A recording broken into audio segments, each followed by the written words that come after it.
between Jake Paul, what can I say? I mean, he was shouting a lot from the outside of the ring, and he didn't want to get in. I offered him out 100 times, as you heard on the mic. Come in the ring, come in the ring. He told me to come to ringside, straight through the ropes. I don't care about that man. I looked into his eyes twice now. Once in Ohio, when I was on the bill, in the corridor, and another time here in Dubai on ringside. He cannot beat me in a fight, and he knows it in his eyes, because the eyes never lie. What was he saying to you? He was saying just shit, pure shit. Oh, what was that? What was it? He couldn't hardly speak. That man is a shithouse, I'm telling you. I will fight him right now, no problem. Respect other people's countries with the language. Calm that. At the end of the day, what can he say? It's he is what he is. He didn't want to get in the ring and he didn't want any part of me. He can criticise that fight all he wants. Sorry, I'm just having a milkshake from Five Guys, that's why I'm doing so much. He can criticise that as much as he wants, but at the end of the day, who else is doing it? That guy just won a version of the world title 2 weeks ago. 15-1 with 12 knockouts, WBA titles, WBC titles. They rang me up, I had 4 hours notice. Do you want to fight this man? It's the only option, or is you not fighting? I said, I'm not fighting. That's non-optional. So get me in the ring. And look, I'm here and I'm done. John, what did you see in Jake Paul tonight? What I seen in Jake Paul, not a lot really. He showed tonight he's not a true fighting man. Because if that was one of my boys, and they behave like him, I'd question the bottle. But listen, I'm not going to knock Jake Paul too much because he's a YouTuber, he's a clever young man, but he's not a fighting man. We're bred to fight. I'm on old age pension. I get my pension on Monday, but I'll still throw down with anybody in the world with bare knuckles or gloves, whatever. Not the best in the world, but I'll tell you what, I've got a world-class art and I passed it on to these boys. These men will fight anybody. Never mind all the crap in the world, these are trained to do the job. And like I say, he's been training for a southpaw for 8 weeks, and now we fight an orthodox man with a world-class ability. And if he wasn't up to scratch, that fellow would have made my lad look stupid. But to be honest with you, top the points up. On this, I know it was exhibition, but I think Tommy was a clear ahead. But listen, the fella, he saved the day, he saved the evening. Big respect to Roland. What's his other name? Lambert. Roland Lambert. Credit to that guy. He's done and had the guts to do what 95% of the boxers would never do. So big credit to that fella. And he's a fine athlete and a fine fighter.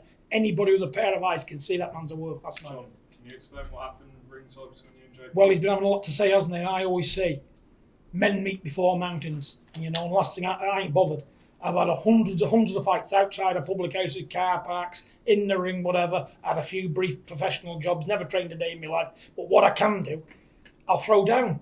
And I've got guts and I've got heart. And I will give anybody a problem. And outside, I'm probably as strong as 3 men. You know what I'm saying? I train every day. I don't look like I do because I'm a fat man genetically. But I run every day. I lift the weights. We spar all the time, don't we? Not just with him. We're Tyson. So I know I'm capable of tearing limbs off people like that. Tommy, why do you think he didn't get in the ring tonight, Jake Paul? Because he knew he could see it, look into my eyes. Like, I was ready to go. I took the medal off, and if he'd have got in that ring, I would have gone to him, no problem.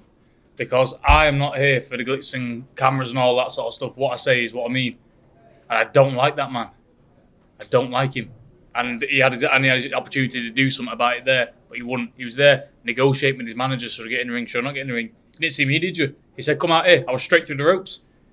My security, Brendan, there, grabbed hold of my arm as tight as possible, nearly ripped it off to get me back in the ring. That's the difference here. So he is what he is, and everybody's seen that tonight. A complete bitch. Can't even get in the ring. Can I say one thing here, though? I've locked him down, backed him in a corner, and checkmated him. He's agreed to a February bout. He shook my hand, he gave me his word of honour, his manager, it's happening in February. I said, listen, if you renege or back out, you'll never live it down in your life. And you can't break a man's handshake. Contracts mean nothing to me, but a handshake does. And my word, you can build a tower block on it. He's given me his word, his manager. We fight in February. And where better place than the great Dubai? The world I promised, the new world. Great. There's the main man himself. Yeah. There he is. Come on, brother. Come on. Save the show. Yeah. Thank you, brother. Appreciate it. Hey. Can I just ask you, that fight's been so close now, that ringside back and forth between you both, what actually happens when you step through the ropes with Jake Paul? What actually happens is a no contest. I will jab that man's head clean off. Jake Paul cannot beat me. It's impossible for him to beat me. Ask this man whether Jake Paul can beat him. No. What did you say, Lambert? Fury will give him trouble. He has a solid jab. I don't think Jake Paul can take that jab.